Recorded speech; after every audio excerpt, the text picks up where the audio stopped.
लालपुर गांव में दो बहन भाई रहते हैं जिनका नाम शामू और संजना है। शामू और संजना दोनों जुड़वा बहन भाई हैं। इनकी उम्र 20 साल है और वो दोनों बहुत ही ज़हीन है। इनके पिता का नाम देव है। वो बहुत ही गरीब आदमी है। वो सारा दिन मजदूरी करता रहता है, लेकिन इसकी मजदूरी और मेहनत के बावजूद घर में गरीबी का साया है। इनके घर के पास ही एक चचा रहता है जिसका नाम करीम है। वो अक्सर इनकी मदद कर। शामू और संजना को अपने सपनों को पूरा करने के लिए कठिनाइयों का सामना करना पड़ता है क्योंकि वो बहुत गरीब हैं। लेकिन इसके बावजूद वो एक दूसरे का हौसला बढ़ाते रहते हैं। शामू और संजना एक कमरे में बैठकर बातें कर रहे हैं। संजना कहती है, अली भाई, तब तक हम ऐसे जिएंगे।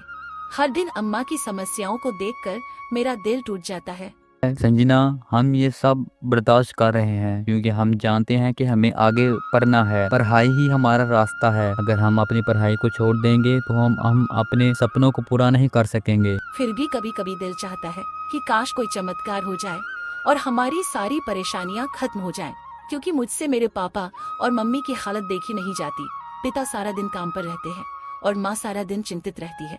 कुछ चमत्कार का इंतजार मत करो संजना, हम खुद ही कुछ ना कुछ कर लेंगे। देखना संजना, एक दिन हम इतने अमीर हो जाएंगे कि सब हमसे पैसे लेंगे और तुम परेशान मत हो। भगवान हमारे कुछ ना कुछ सही करेंगे। शामू और संजना अपने पिता के पास आते हैं और पिता इनको कहता है, बच्चों, मैंने बहुत काम किया है आज, जिसके करने से मेरी तबीयत बहुत खराब हो गई है। मैं केवल आप लोगों के लिए ही मेहनत कर रहा हूँ ताकि आप शांतिपूर्ण जीवन जी सकें, और मैं कामना करता हूँ कि आप दोनों एक सफल इंसान बने। शामू अपने पिताजी को कहता है, पिताजी, आप इतनी मेहनत करते हैं, कभी कभी सोचता हूँ कि काश मैं भी कुछ कमा सकता। मुझसे आपका ये हाल देखा नहीं जाता। तो पिताजी कहते हैं, शामू बेटा, तुम दोनों मेरी आशा हो, एक दिन हमारी दुनिया बदल जाएगी। इसके बाद शामू और संजना बहुत ही परेशान हो जाते हैं। वो दोनों अपने पड़ोसी चचा के पास मशवरा लेने जाते हैं। चचा कहते हैं, शामू, तुम बहुत ज़हीन हो, मेहनत के साथ सब कुछ हो सकता है। मैं तुम्हारे लिए जरूर एक नौकरी का बंदोबस्त करता हूँ। तो शामू कहता है, वाकई चचा,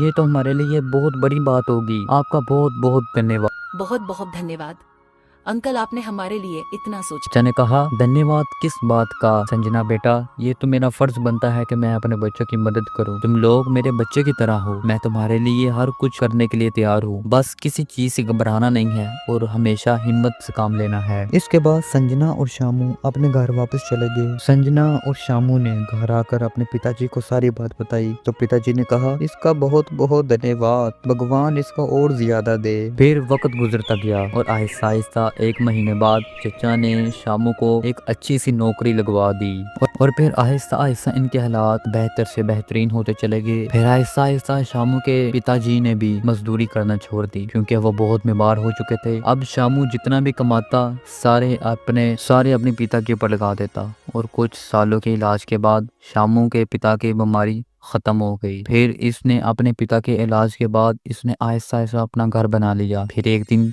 चचा इसके पास आए और इन्होंने कहा, बेटा, मैंने बोला था ना कि भगवान एक ना एक दिन सब कुछ सही कर देंगे। देखो, आज भगवान ने तुम्हारी सुन ली।